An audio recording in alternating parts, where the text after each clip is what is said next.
statement and perhaps drafting it in a better way that reflects your standing as a senator of the Republic of Kenya as opposed to a region. You know, Mr. Speaker, we are slowly moving out of that habit. In fact, Mr. Speaker, I do recall that back in the day, in my very first days in the Senate, statements have really evolved. It was not unusual to find statements on people wanting a chief transferred, a sub-location which has done this or the other. You still find occasionally one or two members who would make that request, unless the matter is of great national importance and you feel that in your own way you cannot address it as a senator. That's a point that you bring a local matter to the floor of a Senate. Otherwise, most of the time, we borrow from the challenges that are in our specific county, but seek a solution that will solve the problem across the country. That's the attitude which I wish to request colleague senators to adopt, Mr. Speaker. In conclusion, Mr. Speaker, I take this opportunity to request for patience and understanding of all senators and the country as the Senate leadership engages to resolve on the matter of change in the minority party leadership. Let us look beyond our differences in service to the people of Kenya. I hope we can quickly put this matter to rest as we agreed during the leaders meeting that we had this morning, Mr. Speaker. I thank you and hereby lay the statement of the table on the table of the Senate. Thank you, Mr. Speaker. Thank you, Majority Leader. All the statements that came under standing order 53-1 stands committed to the respective standing committees of the Senate. Next order. Order number 9, the County Vocational Education and Training Bill, Senate Bills number 3 of 2022, second reading. Is the move of the motion around? Senator Moses Kajwang? Sorry? Okay. He is not around, so we defer that motion to the next sitting. Next order. Order number 10, the Parliamentary Powers and Privileges Amendment Bill, Senate Bills number 5 of 2022, second reading. Senator Danson Mungatana, are you ready? Mr. Speaker, I want to thank you for giving me the opportunity to move this bill and have it read second reading. Mr. Speaker, the Parliamentary Powers and Privileges Amendment Bill, Senate Bills number 5 of 2022, seeks in the memorandum of that bill to achieve certain goals. Mr. Speaker, just so that honorable senators who are following from inside and outside the chamber can understand. Sorry, Senator Mungatana, you start that you seek to move the second reading. Yes, Mr. Speaker, I thought I did that. Can you? But I can do again. Mr. Speaker, I wish to move for second reading the Parliamentary Powers and Privileges Amendment Bill, Senate Bills number 5 of 2022. I did say that, Mr. Speaker. You did. It's okay. I think some of these people are not listening and misleading the chair. He had me, yes. Proceed. Mr. Speaker, I wanted to lay the foundation why we needed to have this bill and amend the Powers and Privileges Act so that those colleagues of mine who are following this debate from inside and outside the House can follow. Mr. Speaker, this bill seeks to enhance the powers that Senate has over its decisions, over its resolutions, as opposed to the powers that Senate has over its decisions which are passed into law.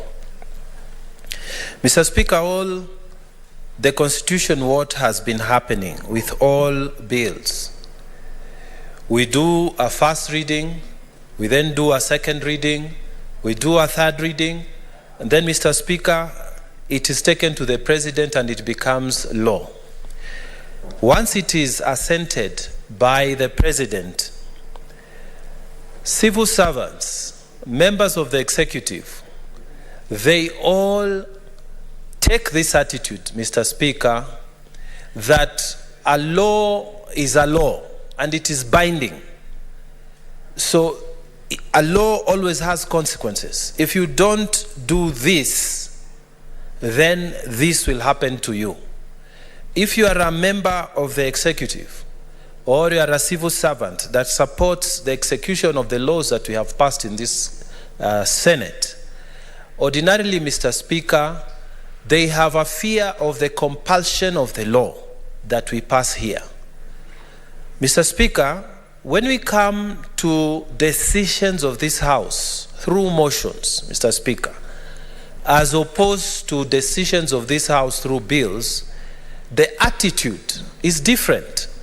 When the Senate pronounces itself here, and not only the Senate, Mr. Speaker, even the National Assembly, when they pass a motion, the attitude of the executive is that that is merely persuasive. It does not have compulsion of the law.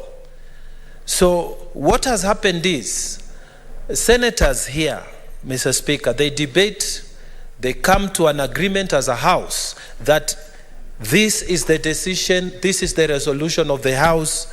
All of us, we agree as a Senate that this motion be passed.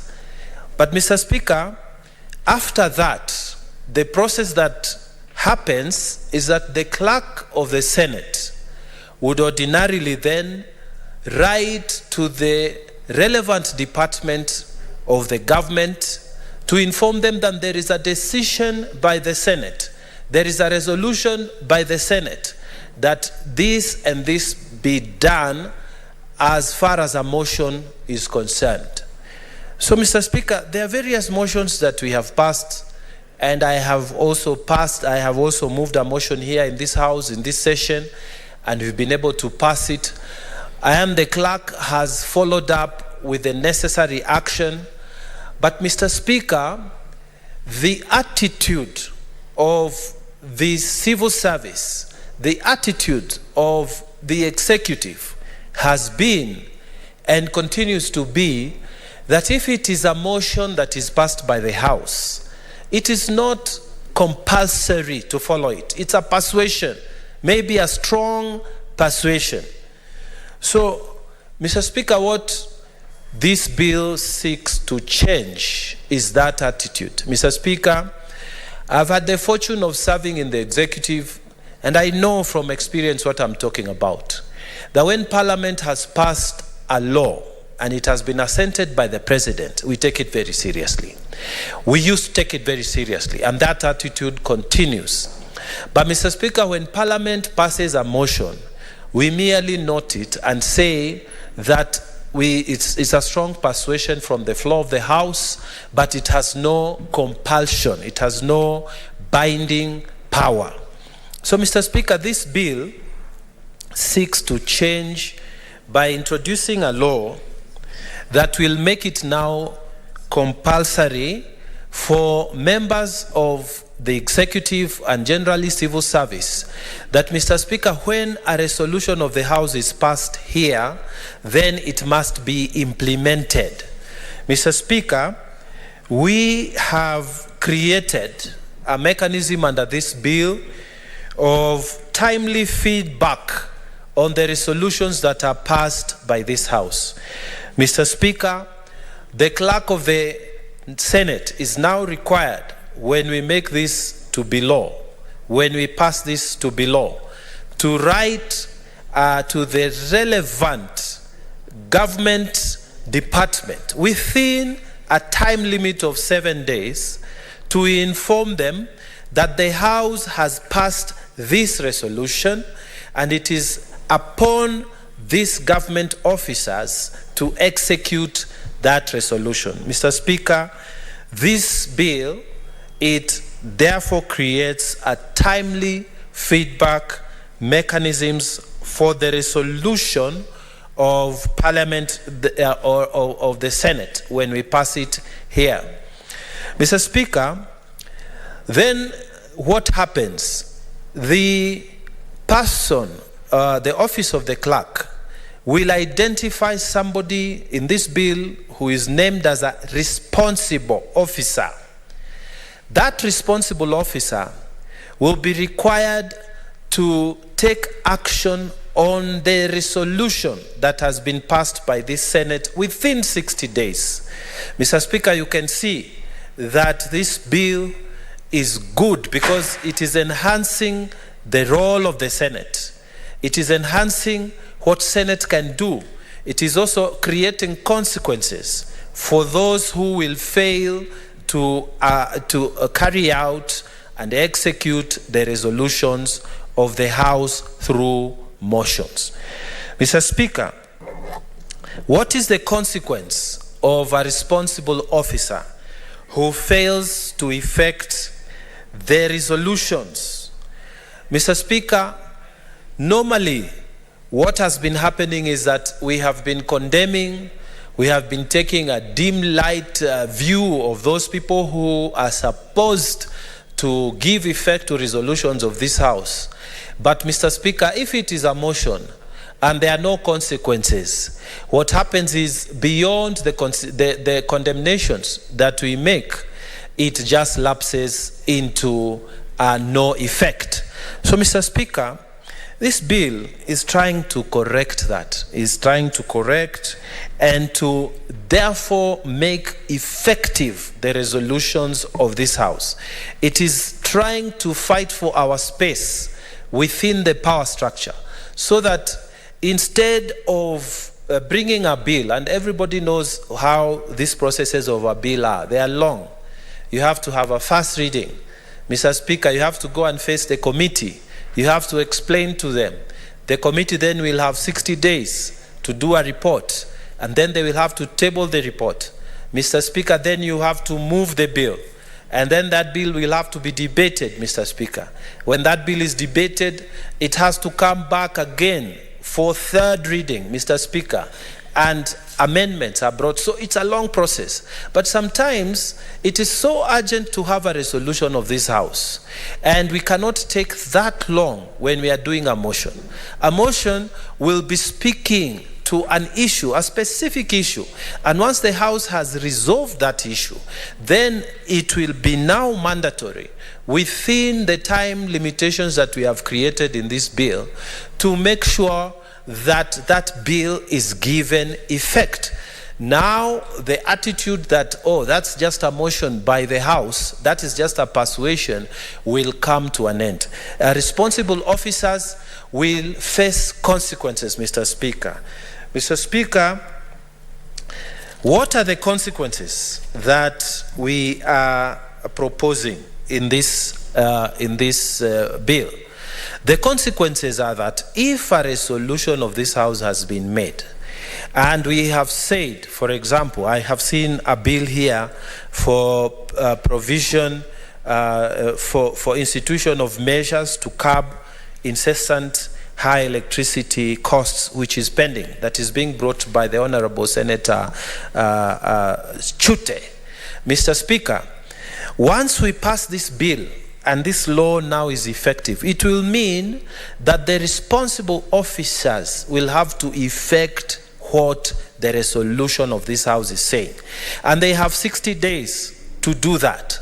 And if they don't bring a status report to show that this is how far we have gone in terms of compliance with the direction of the Senate, then, Mr. Speaker, if they don't do that, the responsible officer will be liable to paying a fine of 500,000 shillings, Kenya shillings, or in default, he will be liable, she will be liable to paying to a 6 months jail term.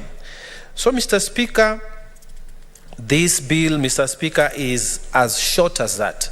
We are imposing statutory obligations on officers of government so that they can do what they need to do, as is the case, as is the intention of this House. Mr. Speaker, going forward, it would mean that from now on, these people in government sitting in the executive, they will be taking an interest on what motions have been placed on the order paper. They'll be taking an interest in the debates of the motions in this House. They will be taking an interest in everything that is happening here, so that if it is a motion that is touching on their department, Mr. Speaker, they will be able to execute these motions. We are going to move away from the old era where, Mr. Speaker, people used to just say motions are but persuasions of the House, but we will be waiting for the law. In fact, Mr. Speaker, in those olden days, when we were a bit younger and in the other house, when we move motions and we pass them, and we go to have them executed by departments of government, they will tell them, we will start, we will try, but why don't you bring a law? So it used to be the habit that you pass a motion and then you start the process of creating an amendment to the law or bringing a fresh bill, which was very tiring and very time consuming. Mr. Speaker, what we are saying is that with this bill coming into law, this is going to change the way we are moving in this House. Mr. Speaker, clause 4 of this amendment is proposing to insert a new part called clause 4A to the Parliamentary Powers and Privileges Act to provide for reports on action taken on parliamentary resolutions. So, Mr. Speaker, clause 4 captures what I've been talking about. It goes on to define who is a responsible officer and to whom, as I've said, a resolution of this House is directed at. Mr. Speaker, the new part 4A will mandate the clerk to move within 7 days to give the decision of the Senate as a resolution through a motion to the responsible officer. Mr. Speaker, the new clause 4A will be requiring a report, a status report on the implementation of the resolution to the relevant committee within 60 days, Mr. Speaker. And it actually goes clearly to set out what kind of particulars are required in this report, the status report. So the responsible officer doesn't just write what he wants.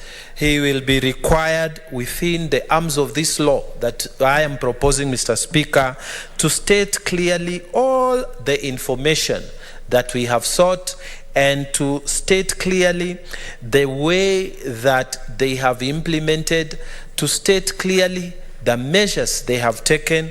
It also allows, Mr. Speaker, for extension of time. So if the responsible officer comes and say, in this electricity cost issue that is being proposed by the Honorable Senator Mohammed Chute, that we have done this much so far, but we require time to, they are reporting now to the Committee of Energy. Then, Mr. Speaker, this law provides for that. So it's not a punitive law, but it is changing what has been to the new era, Mr. Speaker, to deal with resolutions of this House. Mr. Speaker, this particular law is a good law, and I'm urging fellow senators to support this. To support this because it is necessary for the Senate to get its space. I argued here yesterday that power is something that does not allow for vacuum. If we surrender our power, for example, to the executive will continue to claw away on our powers. And Mr. Speaker, this is a reality because the executive, through its cabinet secretaries, they have this attitude of creating delegated legislations and rules that sometimes even kill the entire intent of the bill from which they are creating the regulations. So, Mr. Speaker, what we are saying is that is our power as a Senate. If we allow the executive to get away with it, they will claw on it. And I also argued yesterday, Mr. Speaker, that if we allow the judiciary to micromanage the Senate, and we say nothing about it, they will also claw away on our power as a Senate. So, Mr. Speaker, I'm saying in this bill, we are trying to increase our space, to increase our power, not only to limit ourselves to legislation, to have compulsion of law, but we are also saying, Mr. Speaker, now resolutions of this House through motions, Mr. Speaker, will have power, compulsion, that officers of government will take them very seriously.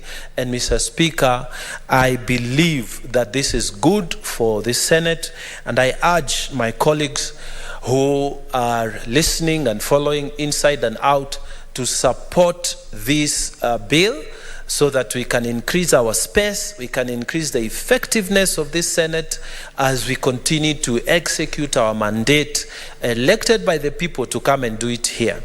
Mr. Speaker, before I sit down and take my seat, I wanted to give my thanks to the JLAC, our Justice and Legal Committee. Mr. Speaker, under the chairmanship of Wakili Hillary, they really put their time. You can see from their report, Mr. Speaker, that they took their time to look at even High Court decisions. And Mr. Speaker, the decisions that had sort of removed some sections of this law, of Powers and Privileges Act, they advised on things that need to be improved within this bill. I am grateful for the meetings they have sat and the work they did, the processing of this.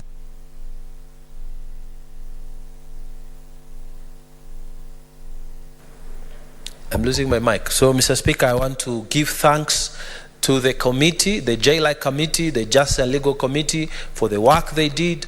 I am very happy with the comments they made in their reports. And, Mr. Speaker, their comments have made this bill, the amendment bill, to be even richer. So, Mr. Speaker, I record my thanks to the chairman and the committee, and I beg that this bill, to move this bill to be read a second time. Mr. Speaker, I am asking my colleague, the Senator Cherargei, to second this bill. I thank you, Mr. Speaker. Senator Cherargei.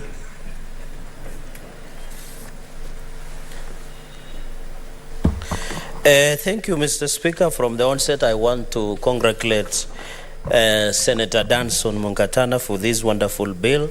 I think legislation is a continuous process to improve our efficiency and effectiveness in terms of our duty, the cardinal duty. And you know, Mr. Speaker, as the Constitution says, we derive our authority from the people. And that authority, universal suffrage, was exercised in the last general election, and that is we are here. So I want to thank him. I can see he still has the same energy. When we were growing up, we used to watch him, very vibrant, and that vibrancy has never left him. We used to be called Mulamwamba.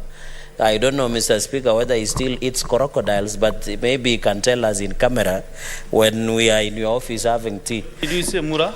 Mulamwamba. Mwamba? Yes. Mulamamba, sorry. The crocodile eater. So he's done an exceptional work, Mr. Speaker. And I think this is important, Mr. Speaker, and congratulate him. This bill, Mr. Speaker, is a straightforward bill. I remember there was a time, Mr. Speaker, in the last session where we are trying to come up with committee of implementation. I note that National Assembly has committee on implementation, Mr. Speaker, and therefore to follow up on some of the resolutions, Mr. Speaker. As has been said, and I note the change of speakership on the seat, Senator Wakili Hilary Sigei, the distinguished Senator of Bomet, and my lawyer on record on other matters. So, Mr. Speaker, what I was just saying is that sometimes the only thing that has a binding effect is the legislation, because we put some of the consequences that if you fail to follow, it becomes a problem, Mr. Speaker. Mr. Speaker, this bill tries to enrich the role that has been, Mr. Speaker. When you look under Article 115 of the Constitution, on 117, of the Constitution, it talks about powers and privileges and immunities that we get as Parliament, Mr. Speaker. There shall be freedom of speech and debate in Parliament. Number 2, Parliament may, for the purposes of the orderly and effective discharge of the business of Parliament, provide for the powers, privileges, and immunities of Parliament, its committees, the leader of majority party, the leader of the minority party, the chairpersons of the committees and members. So, Mr. Speaker, this genesis of the power that Senator Danson Mungatana is trying to derive from is derived under the Constitution under Article 117. Because we are given the power to legislate, Mr. Speaker. This one tries to ensure that resolutions, because the only binding effect, Mr. Speaker, is only on legislation. But when the committee goes and sits about a statement, there are resolutions, Mr. Speaker, that are made by the committee. When there is a motion, there is a resolution when they adopt a motion on the floor of the House, Mr. Speaker. There is other matters that we adopt in the House, Mr. Speaker. Many reports and messages that are adopted in the House. But at the end of the day, Mr. Speaker, no one asks about it. They get a dust. There is a famous, Mr. Speaker, a famous saying in this country that the reports are gathering dust somewhere in some of the offices, Mr. Speaker. This bill will ensure that is cured, Mr. Speaker, because the definition of responsible officer in ensuring. So, when, Mr. Speaker, for example, when we pass a resolution or adopt a report, in the last session we adopted a report on land historical injustice against the Talai community in Nandi and across the Kenya. For example, in that report, when I was the chair, there was a number of issues that we raised under Talai and their forceful eviction, Mr. Speaker, from Nandi and be taken to other parts, including Kericho and part of Luo Nyanza, Mr. Speaker. And that report, we did recommend that the National Land Commission will issue orders of resurveying and providing alternative land and compensation. No one followed. We went ahead, Mr. Speaker, and said there should be affirmative action to ensure that the Talai community that have settled somewhere in Talai, near my place, Sironoi, Mr. Speaker, they must be given alternative land. National Commission was directed, Mr. Speaker, that the county government and national government should take affirmative action of employing some of the children and sons of Talai community, Mr. Speaker. That one was never done. Another issue, Mr. Speaker, on that report, because I'm just using an example so that members can get me, is that mutual legal assistance be provided by the national government through the Attorney General's office to pursue their justice the way some of the Mau Mau went into innings of London, Mr. Speaker. It was never done. Why? Because it was resolved, it was adopted. But there is no reporting mechanism to tell this House that on the issue of land, alternative land for Talai, the National Land Commission has done, has allocated land, the Talai has settled. There is no reporting mechanism, Mr. Speaker. Now, this law is trying to be prescriptive, Mr. Speaker. If today we say every child that goes to ECD there must be a school feeding program for ECD if a motion is brought, Mr. Speaker. That motion, if there are resolutions, they should be in the Education Committee, Mr. Speaker, through the clerk, should be able to report back to the House and tell the House all ECD centers across the country in 47 counties are feeding daily and therefore they are not being threatened with hunger and ensure attendance in the classroom, Mr. Speaker. Mr. Speaker, you have heard the President is working on cleaning of Nairobi River, among others in the country, and the Nairobi River Commission has been formed. And I can see my friend, the famous one, Ferdinand Waititu, is part of that commission, Mr. Speaker. That cleaning exercise is done. How do we ensure that the Committee on Lands, Environment and Natural Resources reports back and ensure that the executive has clean Nairobi River, Mr. Speaker? So this bill that my brother Senator Danson Mungatana is trying to do is prescription. It is being prescriptive, Mr. Speaker, in reporting mechanism, Mr. Speaker. And therefore it is even implementation. Because, Mr. Speaker, if today we say maybe there are people who have been evicted, for example, anywhere across the country, Mr. Speaker, like the Ruai case during COVID season. Mr. Speaker, you remember that case. If that people of Ruai were to be resettled, for example, who will ensure those people have resettled if we do not have an implementation mechanism, Mr. Speaker? And that is why we have defined that responsible officer means the relevant public officer to whom a resolution or a report of a House or Committee of Parliament is submitted in accordance with this Act. Clause number 23B, the clerk of the relevant House, which under Article 93, you know, Parliament is both the Senate and the National Assembly, within 7 days of a resolution of the House, and the House means both, as explained by Article 9, or the tabling of a report of the Committee of the House, convey the resolution or a copy of the report, as the case may be, to the responsible officer under whose portfolio the implementation, resolution, or recommendation of the committee falls, Mr. Speaker. Therefore, Mr. Speaker, what does that mean? It means if there is implementation, it must be submitted to us. And the clerk, Mr. Speaker, after the resolutions has been done, our clerks, some of them are on table office, and I know the seniority.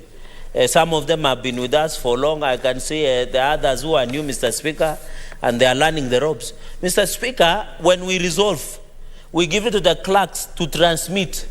For example, if it is about resettlement, for example, we now, let me use the Light Land Historical Injustice Report.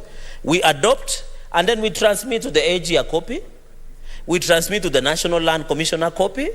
That is now the work of the clerk. And that is why we have said the responsible officer is what the report has been directed to do, including the reports that I remember, Mr. Speaker, since you are also the chairperson of JLAC, we were doing a report on extrajudicial killings. There was a report. Maybe there is an obligation of the DCIO, of DPP. If, for example, Mr. Speaker, through your committee of JLAC, you direct the DPP Nurdin Aji to prosecute individuals who have been accused of extrajudicial killings, Mr. Speaker. And it is very sad. When we visited somewhere in Kwale, Mr. Speaker, and in that meeting, only women came. I was shocked. I was asking my secretariat, why are women in Kwale only attending this meeting? They told me, Chairman, what you know is that the husbands and the sons of these women of Kwale, because we were in Kwale, Mr. Speaker, they have been killed in unexplained circumstances.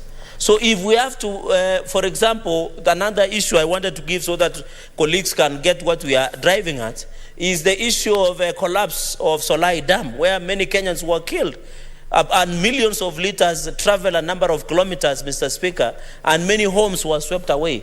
The quality of soil was swept away, Mr. Speaker, and many people died. Others were maimed. Others are living with trauma.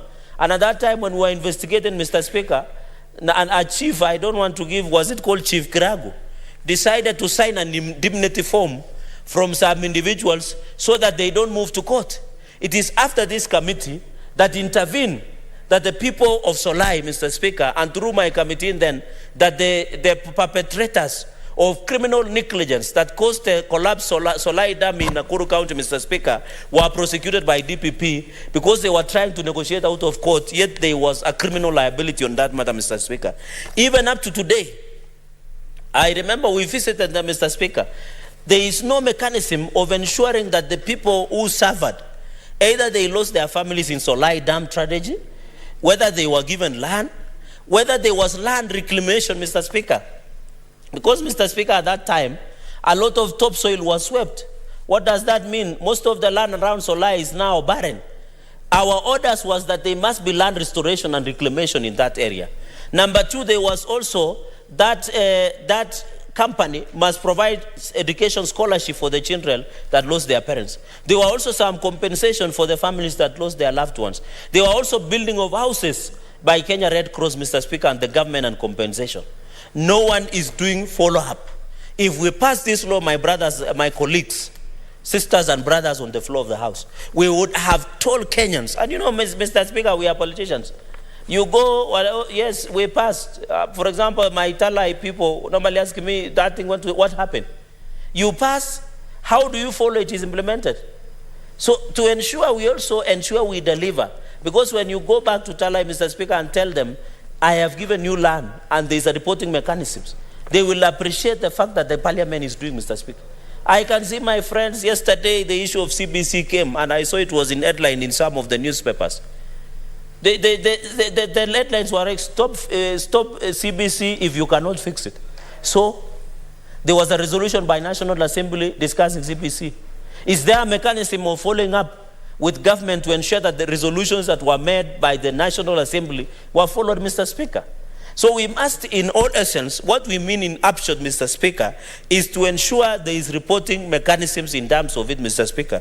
And then, Mr. Speaker, another point that I wanted to make is clause 23C, a responsible officer who fails to comply with section 23B commits an offense and is liable on conviction to a fine of not exceeding 500,000 or imprisonment for a term not 6 months or to both. And that is important.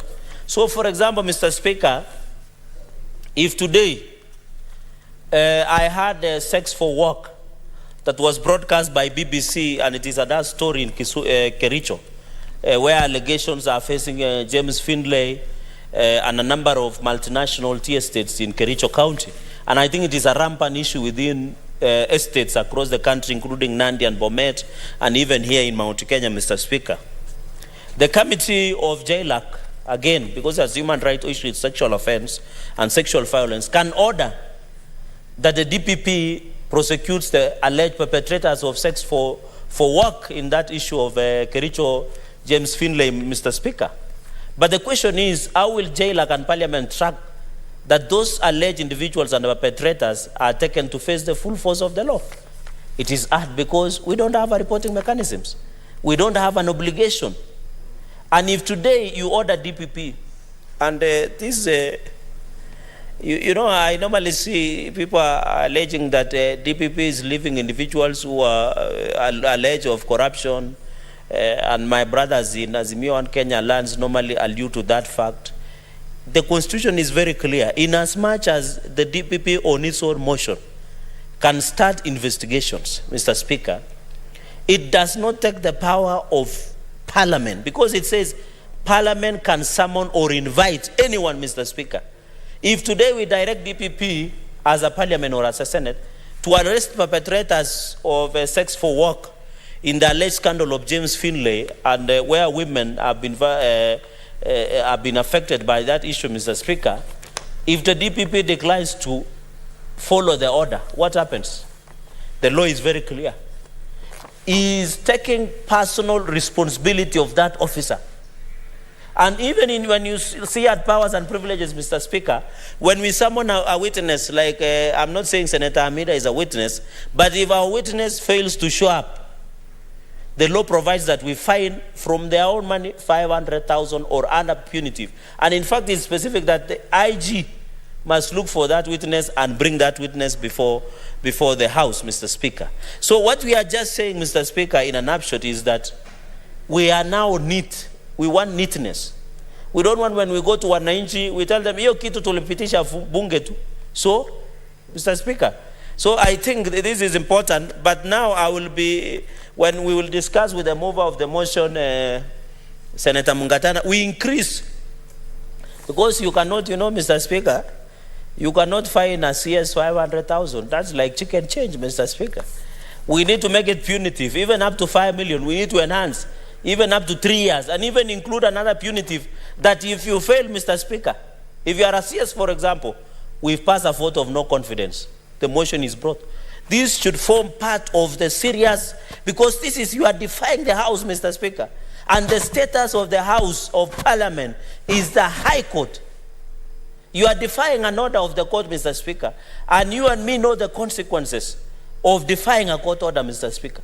So we must be very punitive. If, for example, the clerk, be it Njenga here, today processes and takes for example, to a National Land Commission, and the chairperson of National Commission ignores, we must make it painful and punitive to be deterrent to officers who do not follow the orders of Parliament, which has the same status, Mr. Speaker. I'm not saying Jenga is a clerk, but he's a clerk at the table office because we have our substantive clerk. I'm saving him the trouble, Mr. Speaker, so that people might not misinterpret. But maybe he will grow old enough to become one. So, Mr. Speaker, we need to ensure that we enhance.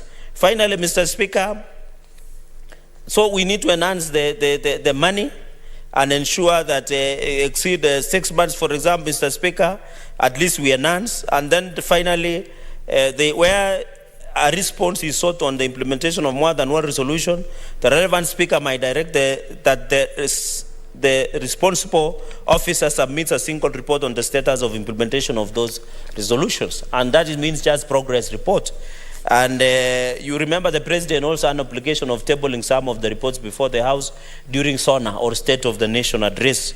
Therefore, this part does not limit the power of Parliament to require information in accordance with the Constitution or any other law. So in as much as we are asking DPP to prosecute perpetrators of extrajudicial killings, it does not limit our power to go and demand more information from him or any other role, because we have been given, and as Article 117 of the Constitution is very crystal clear that the powers that we are trying to ensure we put in order. And Mr. Speaker, in conclusion, this is a 2010 Constitution. The Constitution keeps growing. It keeps improving. There are many course decisions that will always affect the way we implement our Constitution, Mr. Speaker, and ensure we come up with legislative and policy intervention at any given point, Mr. Speaker. So going into the future, Mr. Speaker, I want to call upon our colleagues to support this bill, Mr. Speaker. This is a very straightforward bill. In fact, it's very straightforward. It's just more of a procedural bill.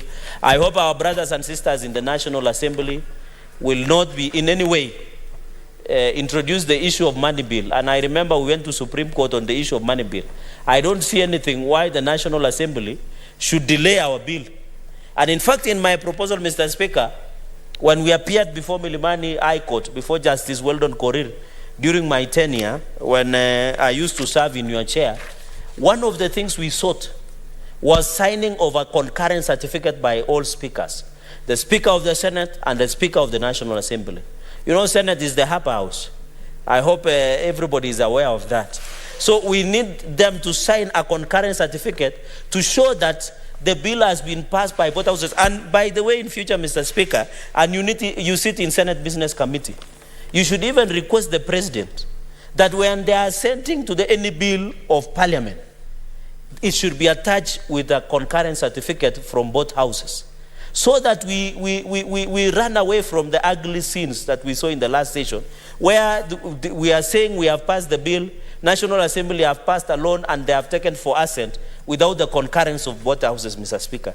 So I hope our colleagues in the National Assembly are watching this, and they should be ready, Mr. Speaker.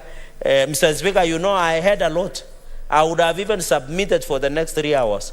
But because I appreciate that most of my colleagues want to give their unique input, I wish to second and say that I'm happy to see this bill into full fruition and the benefits of Kenyans, Mr. Speaker, and thank you very much for giving me this opportunity.